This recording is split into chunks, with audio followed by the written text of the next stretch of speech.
Tirupati urban development authority chairman గా ఏడాది పూర్తి చేసుకున్న సందర్భంగా డాలర్స్ దివాకర్ రెడ్డి తన పదవీ కాలపు అభివృద్ధి పనులకు వివరించారు. తనపై నమ్మకంతో బాధ్యతలు అప్పగించిన సీఎం చంద్రబాబు, మంత్రి లోకేష్లకు కృతజ్ఞతలు తెలిపారు. గత 365 రోజులుగా తిరుపతి పట్టణాభివృద్ధి మాస్టర్ ప్లాన్ అమలుపై ప్రత్యేక దృష్టి పెట్టామన్నారు. అనధికార లేఅవుట్లపై అవగాహన కల్పించి ఆదాయాన్ని పెంచడం ద్వారా అప్పుల్లో ఉన్న తుడాను లాభాల బాటలోకి తెచ్చి ప్రస్తుతం ఖాతాలో 120 కోట్ల రూపాయల నిల్వ ఉంచామని వెల్లడించారు.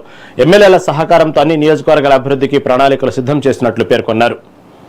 విధంగా ఏ డే విత్ టుడా చైర్మన్ అనే ప్రోగ్రాం పెట్టి ఒక కాన్స్టిట్యున్సీలోకి నేనే వెళ్ళి అక్కడ ఎమ్మెల్యే గారితో, పార్టీ కేడర్తో, అధికారులతో అన్ని మండలాలు మార్నింగ్ ఉదయం నుంచి సాయంత్రం వరకు అక్కడే తిరుగుతూ అక్కడ వాళ్ళకి ఏమేమి ప్రాబ్లమ్స్ ఉన్నాయి, వాళ్ళు ఏమేమి టుడా నుంచి మనం సహకరించవచ్చు, పంచాయతీలో డ్రైన్స్ ప్రాబ్లమ్స్ ఉన్నాయా, లేకపోతే రోడ్స్ ప్రాబ్లమ్స్ ఉన్నాయా, స్ట్రీట్ లైట్స్ ప్రాబ్లమ్స్ ఉన్నాయా, డ్రింకింగ్ వాటర్ ప్రాబ్లం ఉందా, టుడా ఎంతవరకు మనం సహకరిస్తామని చెప్పేసి అని కూడా కాళహస్త్రి, సూలూరుపేట కాన్స్టిట్యున్సీ, గూడూరు కాన్స్టిట్యున్సీ ఈ 3 కాన్స్టిట్యున్సీలు కూడా ఒక్కరోజు ఫుల్ కూడా ఉండి కూడా ఒక్కొక్క రోజు ఈ డే విత్ టుడా చైర్మన్ కూడా ఫస్ట్ టైం రాష్ట్రంలోనే ఈ మా తిరిగేసి వాళ్ళు డెవలప్మెంట్స్ చేయడం కూడా జరిగింది.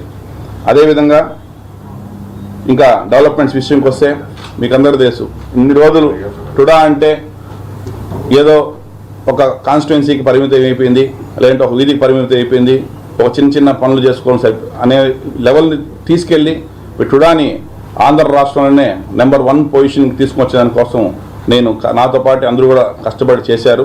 అందులో భాగంగానే సుమారుగా 71 వర్క్స్ శాంక్షన్ చేశాము, 6 కాన్స్టిట్యున్సీ శాంక్షన్ చేశాము. తిరుపతి కాన్స్టిట్యున్సీకి 6.5 కోట్లు చేశాము, చంద్రగిరి కాన్స్టిట్యున్సీకి 18 కోట్ల 20 లక్షలు శాంక్షన్ చేశాము, నగిరికి 1 crore శాంక్షన్ చేశాము, సూలూరుపేటకి 1.5 crore శాంక్షన్ చేసినాము, శ్రీకాళహస్తికి 9.5 lakhs చేశాము, సత్యవేడికి 1.58 lakhs చేశాం. సో కాబట్టి అన్ని కాన్స్టిట్యున్సీలు కూడా సమానంగా డెవలప్ కావాలనేసి కూడా చేశాను. ఇంకా మిగిలిన జీడీ కాన్స్టిట్యున్సీ సంబంధించి కూడా ఎమ్మెల్యే గారు ఇన్వైట్ చేస్తున్నారు, వెంకటగిరి కూడా చేస్తున్నారు. 2 కూడా దాని మీద కూడా వర్క్ జరుగుతుంది.